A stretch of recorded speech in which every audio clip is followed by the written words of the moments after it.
భయం పుట్టేస్తుంది. ఎందుకంటే అందరూ రకరకాల వాటితో పోరాడతారు, కానీ వధువు యొక్క గోల్ ఏంటంటే మరణంతో పోట్లాడుతుంది. హల్లెలూయా.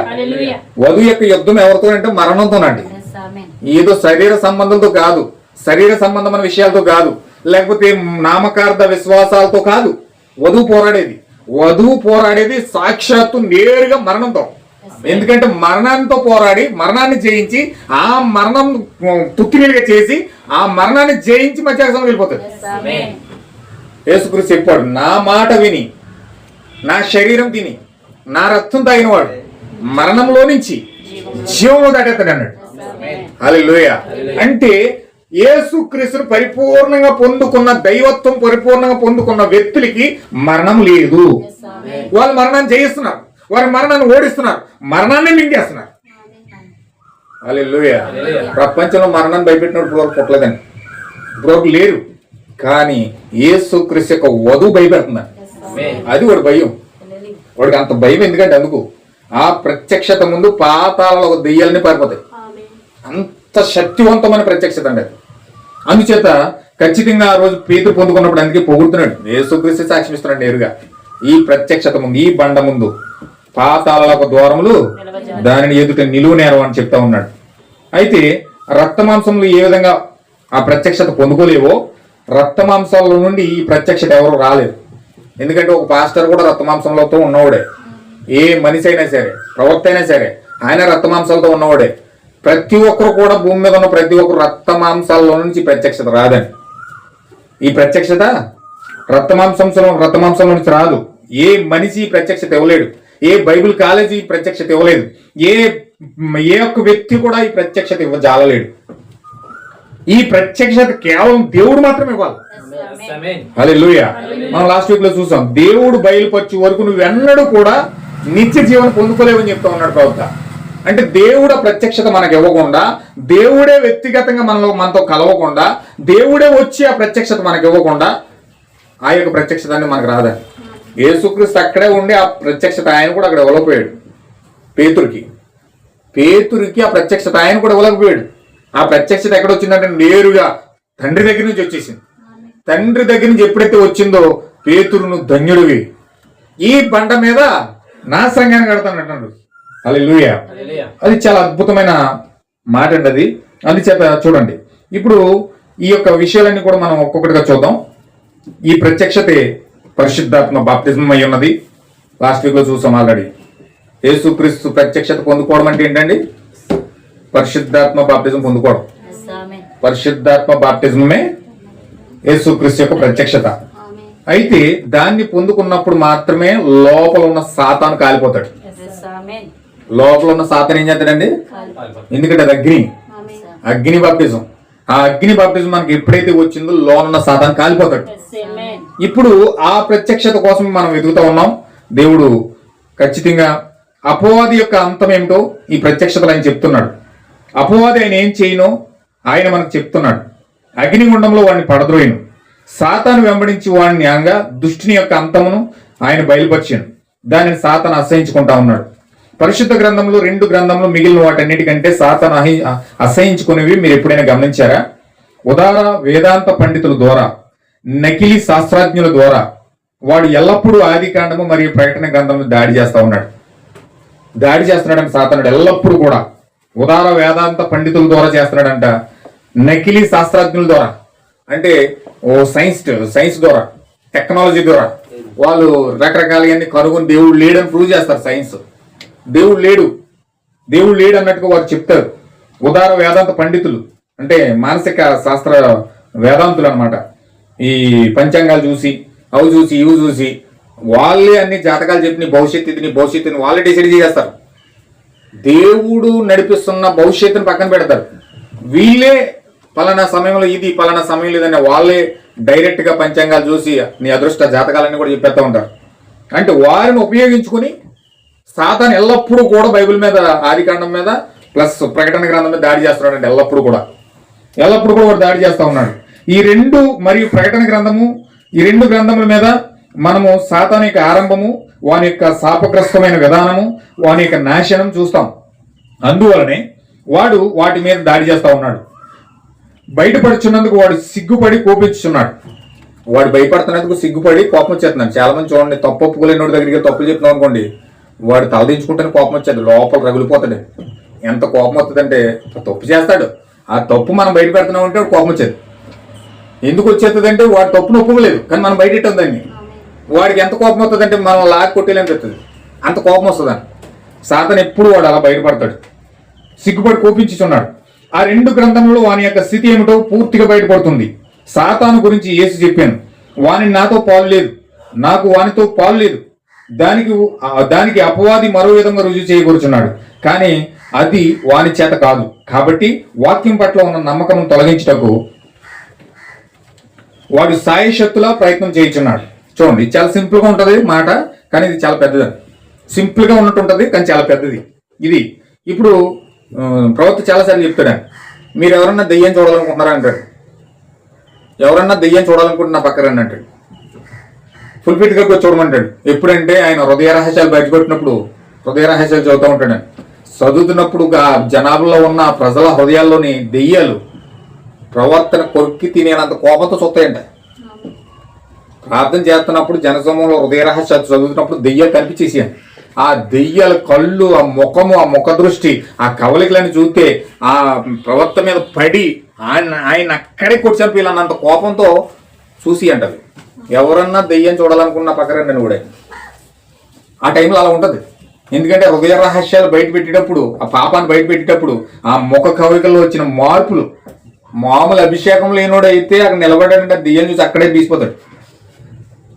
ఫుల్ ఫిట్ మీద వాక్యం చెప్పినప్పుడు ఆ ముఖ కవలికల్లో ఉండే దెయ్యాల ప్రభావం పాస్టర్ మీద పడుతుంది. అది ఒక ప్రవర్తన మీద పడేది. ఆ ప్రవర్త దెయ్యాలు చూడాలనుకుంటే నా పక్కకు వచ్చేయండి అనుకోడు. హల్లెలూయా. ఇప్పుడు ఆ ప్రత్యక్షత నాకు బయటపడుతుంది.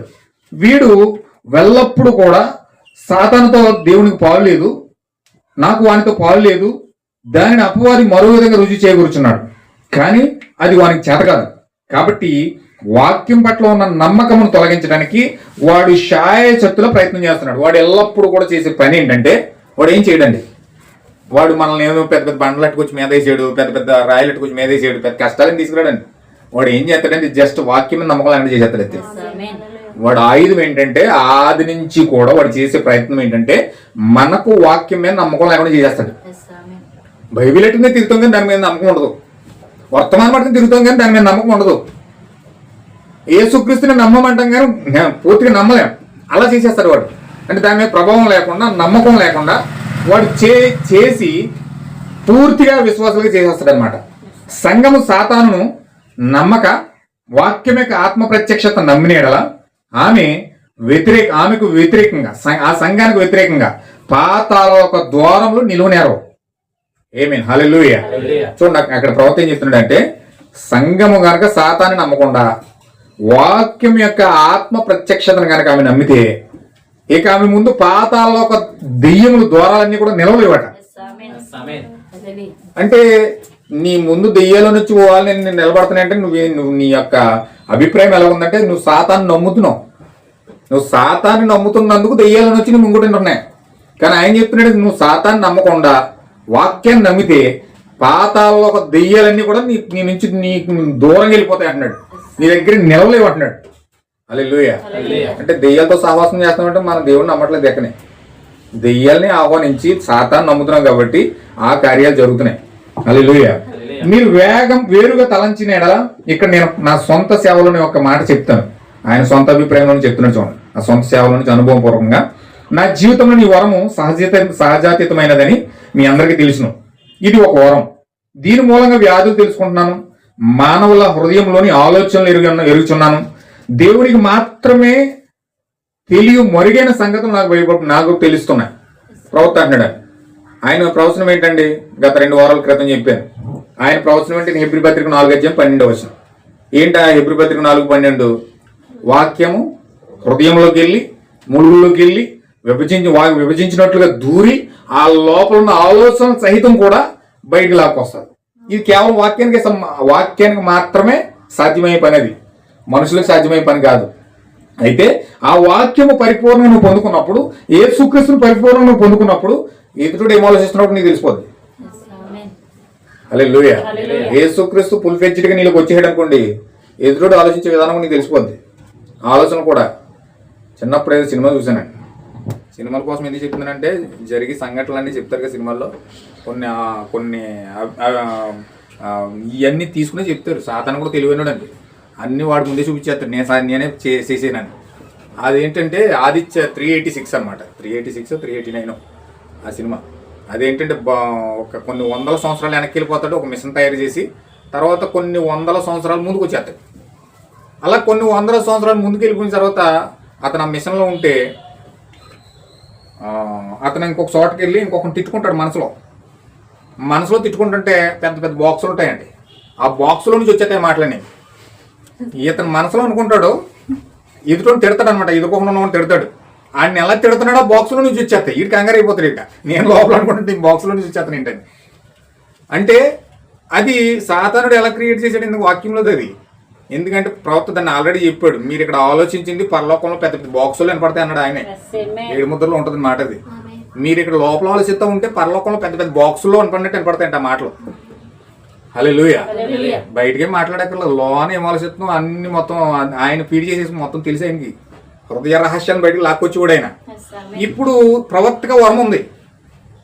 భూమి మీద మేజర్ ప్రాఫిట్లో ఇంత పెద్ద వరాన్ని పొందుకుని భూమి మీదకి వచ్చిన వ్యక్తుల్లో మొదటి వ్యక్తి విలియం బ్రన్హామ్ అండి. హల్లెలూయా. ఏదో ఒక సాదాసీదా ఒక మనిషిలో మనం చూస్తాం కానీ ఆయన పొందుకున్న వరం మామూలు కదండి. మోషేకు సగం ఇచ్చాడు దేవుడు హృదయ రహస్యాలు కనుగొంటాయి, కానీ పరిపూర్ణమైన యేసుక్రీస్తే లోపల ఉండి హృదయ రహస్యాలను బయటకు లాక్కొచ్చేసాడు ఈయనలో ఉండి. ఆమేన్. హల్లెలూయా. ఏం ఆలోచిస్తున్నారో తెలిసిపోయి ఆయన దగ్గరికి వెళ్ళినప్పుడు. ఆయన దగ్గరికి వెళ్తే గుండెలు గబేలు అని నా కోసం ఏం చెప్పేస్తాడు. పాపం చేసినప్పుడు మాత్రం చాలా గుండెలు దడొచ్చేసేది అనమాట.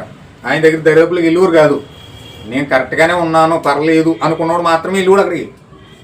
హల్లెలూయా. మామూలు వ్యక్తి అయితే వెళ్ళడం కష్టం అండి. ఎందుకంటే ఆయన దగ్గరికి వెళ్తే ఏదో భూత వైద్యుడికి ఎంత చూసుకోరు ఆయన. ఈయన మనసులు చదివేసి కూడా అనుకోరు.